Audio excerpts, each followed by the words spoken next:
ಚಾನಲ್ಗೆ ಸ್ವಾಗತ. ಎಲ್ಲರಿಗೂ ನಮಸ್ಕಾರಗಳು. ಭಾರತ ಸಂವಿಧಾನದ ಪ್ರಬಂಧದ ವಿಡಿಯೋ ಇಷ್ಟವಾದಲ್ಲಿ ಪ್ಲೀಸ್ ನಮ್ಮ ಚಾನಲ್ಗೊಂದು ಲೈಕ್ ಮಾಡಿ, ಸಬ್ಸ್ಕ್ರೈಬ್ ಮಾಡಿ, ಶೇರ್ ಮಾಡಿ, ಕಮೆಂಟ್ ಮಾಡಿ, ಹೊಸ ವಿಡಿಯೋಗಳಿಗೆ ಪ್ರೋತ್ಸಾಹಿಸಿ ಅಂತ ಹೇಳ್ತಾ ಪೀಠಿಕೆ. ಭಾರತದ ನಾಗರಿಕರಾದ ನಾವು ಭಾರತವನ್ನು ಒಂದು ಸಾರ್ವಭೌಮ ಸಮಾಜವಾದಿ ಜಾತ್ಯತೀತ 1976ರಲ್ಲಿ ಇಂದಿರಾ ಗಾಂಧಿಯವರಿಂದ ಸೇರಿಸಲ್ಪಟ್ಟಂಥ ಪ್ರಜಾಸತ್ತಾತ್ಮಕ ಗಣರಾಜ್ಯವೆಂದು ಘೋಷಿಸುತ್ತಾ ದೃಢ ಮನಸ್ಸಿನಿಂದ ವಿಧಿಯುಕ್ತವಾಗಿ ಸ್ಥಾಪಿಸಿ ಅದರ ಎಲ್ಲ ನಾಗರಿಕರಿಗೆ ಈ ಕೆಳಗಿನ ಹಕ್ಕುಗಳನ್ನು ಖಾತರಿಪಡಿಸಲಾಗುತ್ತದೆ. ಸಾಮಾಜಿಕ, ಆರ್ಥಿಕ ಮತ್ತು ರಾಜಕೀಯ ನ್ಯಾಯ, ವಿಚಾರ, ಅಭಿವ್ಯಕ್ತಿ, ನಂಬಿಕೆ, ಭಕ್ತಿ ಮತ್ತು ಆರಾಧನೆಗಳಲ್ಲಿ ಸ್ವತಂತ್ರ ಸ್ಥಾನಮಾನ ಮತ್ತು ಅವಕಾಶಗಳ ಸಮಾನತೆ ಮತ್ತು ಅದನ್ನು ಎಲ್ಲರಿಗೂ ಹಂಚುವುದು ವೈಯಕ್ತಿಕ ಘನತೆ ಮತ್ತು ದೇಶದ ಸಮಗ್ರತೆ ಮತ್ತು ಐಕ್ಯತೆಗೆ ಎಲ್ಲರಲ್ಲೂ ಸಹೋದರತ್ವವನ್ನು ಪ್ರೋತ್ಸಾಹಿಸಲು ನಿರ್ಧರಿಸಿ ನಮ್ಮ ಸಂವಿಧಾನ ರಚನಾ ಸಭೆಯಲ್ಲಿ ಈ 1949ರ ನವೆಂಬರ್ 26ನೇ ದಿನದಂದು ನಾವೇ ಈ ಸಂವಿಧಾನವನ್ನು ಅಳವಡಿಸಿಕೊಂಡು ಜಾರಿಗೊಳಿಸಿ ನಾವಾಗಿಯೇ ವಿಧಿಸಿಕೊಳ್ಳುತ್ತೇವೆ. ಭಾರತ ಸಂವಿಧಾನವು ರಚಿತವಾಗಿರುವ ಕೆಲವು ಮೂಲಭೂತ ಮೌಲ್ಯಗಳು ಮತ್ತು ಸಾತ್ವಿಕ ಸೂಚಿಗಳನ್ನು ಎತ್ತಿ ತೋರಿಸುತ್ತೇವೆ. ವಿವರಣೆ: ನಾವು ಜನಗಳು, ಭಾರತದಲ್ಲಿ ಅಧಿಕಾರ ಜನಗಳ ಕೈಯಲ್ಲಿದೆ ಎಂಬ ಅಂಶದ ಪ್ರಾಮುಖ್ಯತೆಯನ್ನು ಹೇಳುತ್ತದೆ.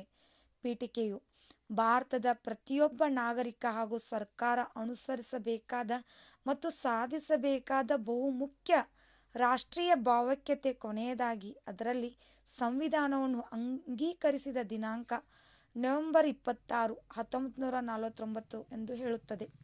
ಇಂದು ನವೆಂಬರ್ 26 ಇಂದಿಗೆ ಸರಿಯಾಗಿ 74 ವರ್ಷಗಳ ಹಿಂದೆ, ಅಂದರೆ ನವೆಂಬರ್ 26, 1949ರಂದು ಭಾರತಕ್ಕೊಂದು ಅಧಿಕೃತವಾದ ಸಂವಿಧಾನ ದೊರಕಿದ ದಿನ. ಸಂವಿಧಾನ ತಜ್ಞರಾದ ಅಲ್ಲಾಡಿ ಕೃಷ್ಣಸ್ವಾಮಿ, ಬಿ.ಆರ್. ಅಂಬೇಡ್ಕರ್, ಬಿ.ಎನ್. ರಾಜು ಮತ್ತು ಕೆ.ಎಂ. ಮುನಿಯವರು ಸಭೆಯ ಸದಸ್ಯರಾಗಿದ್ದರು. ಸರೋಜಿನಿ ನಾಯ್ಡು ಮತ್ತು ವಿಜಯಲಕ್ಷ್ಮಿ ಪಂಡಿತ್ ಪ್ರಮುಖ ಮಹಿಳಾ ಸಂವಿಧಾನದ ಸದಸ್ಯರಾಗಿದ್ದರು. ಡಾ.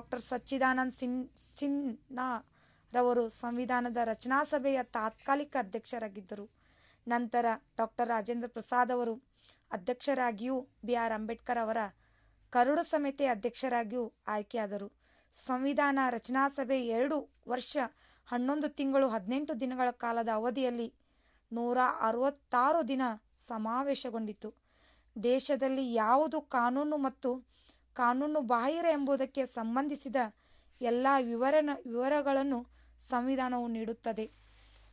ಭಾರತೀಯ ಸಂವಿಧಾನ ಕೇವಲ ಹಕ್ಕು ಕರ್ತವ್ಯಗಳ ಪುಸ್ತಕವಲ್ಲ, ಅಖಂಡ ಭಾರತವನ್ನು ಬಗ್ಗೂಡಿಸಿದ ಶಕ್ತಿ, ನ್ಯಾಯ, ಧರ್ಮ, ಸಮಾನತೆಗಳ ಜೀವಂತವಾಗಿಸಿದ ಚೇತನ. ಕೊನೆಯದಾಗಿ ಉಪಸಂಹಾರ: ಭಾರತ ಸಂವಿಧಾನ ಮುಕ್ತ ಪ್ರಜಾಪ್ರಭುತ್ವದ ಸಿದ್ಧಾಂತಗಳ ನಿರೂಪಣೆಯಲ್ಲಿ ಪಾಶ್ಚಿಮಾತ್ಯ ನ್ಯಾಯಶಾಸ್ತ್ರದ ಪ್ರಭಾವ ಗಮನೀಯವಾದುದು. ಆದರೆ ಈ ಸಂವಿಧಾನ ವೈಶಿಷ್ಟ್ಯವೆಂದರೆ ಇದರಲ್ಲಿಯೂ ಸಾಮಾಜಿಕ ಅಸಮಾನತೆಗಳನ್ನು ಕೊನೆಗೊಳಿಸುವ ಉದ್ದೇಶವುಳ್ಳ ತತ್ವಗಳು ಮತ್ತು ಸಮಾಜೋದ್ಧಾರದ ಆಕಾಂಕ್ಷೆಗಳು. ಸಂವಿಧಾನದ ತತ್ವ ಗ್ರಾನ್ವಿಲ್ ಅಸ್ಟಿನ್ ಸರ್ವೋದ್ಧಾರಕ ಸಮಾಜವನ್ನು ಪುನಶ್ಚೇತನಗೊಳಿಸಲು ಪ್ರಾಚ್ಯ ಬೇರೆ ಯಾವ ದೇಶದ ಸಂವಿಧಾನವೂ ಇಷ್ಟು ಒತ್ತು ನೀಡಿಲ್ಲ ಎಂದು ಅಭಿಪ್ರಾಯಿಸಿದ್ದಾನೆ. ನಾವೆಲ್ಲರೂ ಒಂದೇ, ನಾವು ಭಾರತೀಯರು ಎಂಬುದನ್ನು ಸಾಕಾರಗೊಳಿಸಿದ ಮಾನವ ಧರ್ಮಗ್ರಂಥ ಎಂದು ಭಾಸ್ಕರ್ ರಾವ್ ಪೊಲೀಸ್ ಮುಕ್ತರು ಹೇಳಿದ್ದಾರೆ. ಇಲ್ಲಿಗೆ ಇವತ್ತಿನ ಸಂವಿಧಾನದ ಒಂದು ಪ್ರಬಂಧದ ವಿಡಿಯೋ ಮುಕ್ತಾಯಗೊಳ್ಳುತ್ತದೆ. ನಿಮಗೂ ಕೂಡ ವಿಡಿಯೋ ಇಷ್ಟವಾದಲ್ಲಿ ಪ್ಲೀಸ್ ನಮ್ಮ ಚಾನಲ್ಗೊಂದು ಲೈಕ್ ಮಾಡಿ, ಸಬ್ಸ್ಕ್ರೈಬ್ ಮಾಡಿ, ಶೇರ್ ಮಾಡಿ. ಥ್ಯಾಂಕ್ ಯು, ಧನ್ಯವಾದಗಳು.